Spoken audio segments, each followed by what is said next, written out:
न्याय प्रणाली और सामाजिक न्याय में सद्भाव बनाए रखना राज्य और राष्ट्र के हित में है।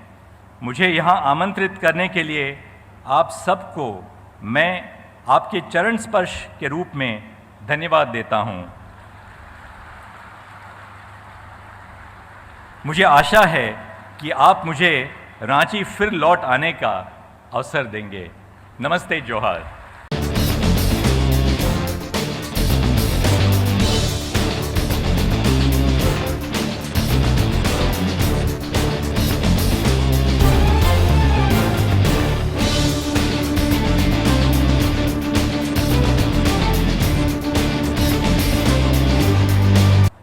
महामहिम राष्ट्रपति आदरणीय श्रीमती द्रौपदी मुर्मू जी, झारखंड के आदरणीय राज्यपाल जी श्री सीपी राधाकृष्णन जी,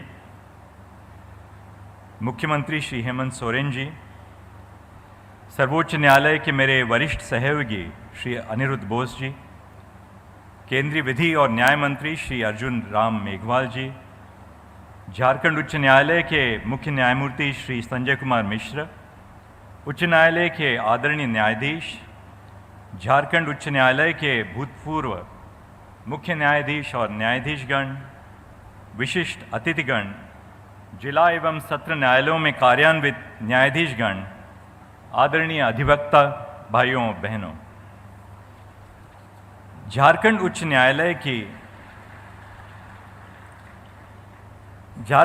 न्यायालय की नई इमारत का शुभारंभ भारत के न्याय प्रणाली के इतिहास और भविष्य को उज्ज्वलित कर रहा है।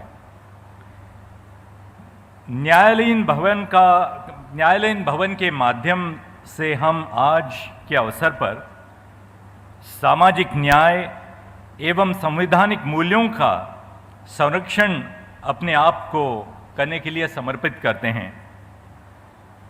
ईंट और पत्थर में बनी इमारत अपने आधुनिक सौंदर्य से आधुनिक राज्य और आधुनिक राष्ट्र का प्रतीक बन सकती है। न्यायपालिका के भवन का विस्तार होने से न्याय प्रणाली की प्रतिष्ठा तो बढ़ती है ही, अधिवक्तागण न्याय भवन में कार्यरत होते हैं, साथ ही साथ भारतीय नागरिक अपने वादों को लेकर न्यायपालिका के द्वार में प्रवेश करते हैं। तब उनकी आस्था को कायम रखना हम सबका उत्तरदायित्व है। सर्वोच्च न्यायालय के 7 साल के मेरे निजी अनुभव में मुझे न्याय और अन्याय के छवि का एहसास हुआ है।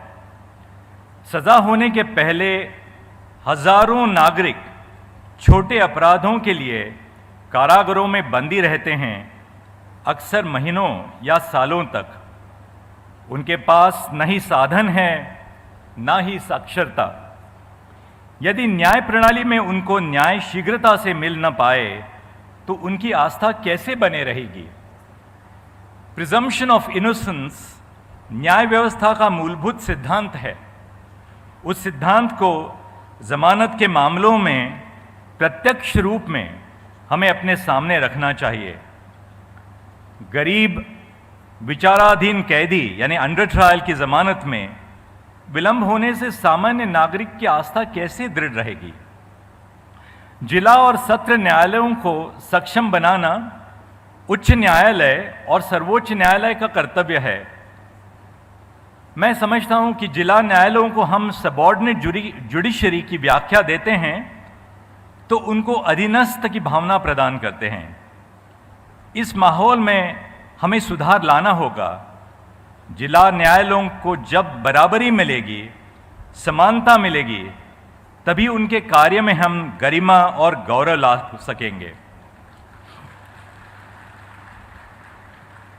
जिला न्यायालयों की गरिमा नागरिकों की गरिमा से जुड़ी हुई है। आज के इस समारोह का विशेष महत्व इस बात पर ही है। न्याय प्रणाली और सामाजिक न्याय में सद्भाव बनाए रखना राज्य और राष्ट्र के हित में है। न्याय प्रणाली का लक्ष्य सामान्य नागरिक को न्याय दिलाना है। इस प्रक्रिया में वादकारियों को उपलब्धियां प्राप्त होनी चाहिए, मुकदमों के बारे में जानकारी मिले, समय पर सुनवाई हो, फैसले का दस्तावेज शीघ्र प्राप्त हो, कचहरी में साफ सुथरा भोजन और जल मिले, महिलाओं के लिए अलग शौचालय हो।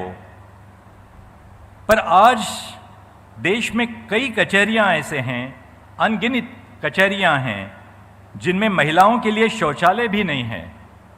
ऐसी परिस्थिति में सुधार लाने के लिए आवश्यकता है, हमें अपने आप से कठोर सवाल पूछने पड़ेंगे। आज के समाज की अपेक्षा सदियों पहले समाज से विकसित हुई हैं। उनकी दृढ़ आशाओं को न्याय व्यवस्था को हल ढूंढने का कार्य करना होगा। न्याय व्यवस्था को नागरिकों तक पहुंचना होगा। न्याय की खोज उलझन बनने से सामाजिक न्याय नागरिकों तक कैसे पहुंचे? आज भी पिछड़ी जनजातियों, आदिवासी वर्ग के पास ज़मीन के दस्तावेज़ों की कमी है। इन सब चीज़ों पर हमें ध्यान रखना ही होगा। टेक्नोलॉजी के माध्यम से आज हम न्याय व्यवस्था को प्रत्येक नागरिक के द्वार तक ले जाने का प्रयास कर रहे हैं। सर्वोच्च न्यायालय और उच्च न्यायालयों का कार्य अंग्रेजी भाषा में होता है। उस भाषा से दूर 6,40,000 से ऊपर गांवों में हम अपना हस्तचिन्ह तब ले जा सकते हैं जब अपने निर्णय का अनुवाद संविधान में स्थित भाषाओं में कर लें।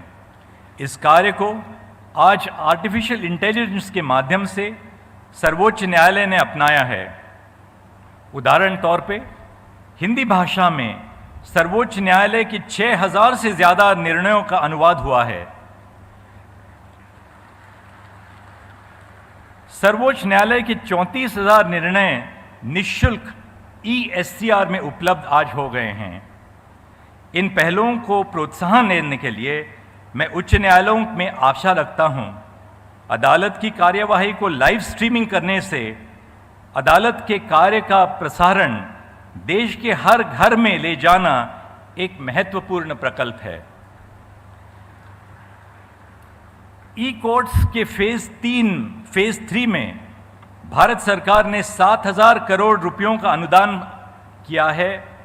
इस लागत से न्याय प्रणाली आधुनिक प्रणाली की दिशा में प्रेरित होगी। साथ ही साथ टेक्नोलॉजी के माध्यम से हम अपने कार्य को सामान्य जीवन से नज़दीकी प्रदान करेंगे। इस शुभ अवसर पर मैं आप सबको बधाई देता हूं। मुझे यहां आमंत्रित करने के लिए आप सबको मैं आपके चरण स्पर्श के रूप में धन्यवाद देता हूं। मुझे आशा है कि आप मुझे रांची फिर लौट आने का अवसर देंगे। नमस्ते, जोहार।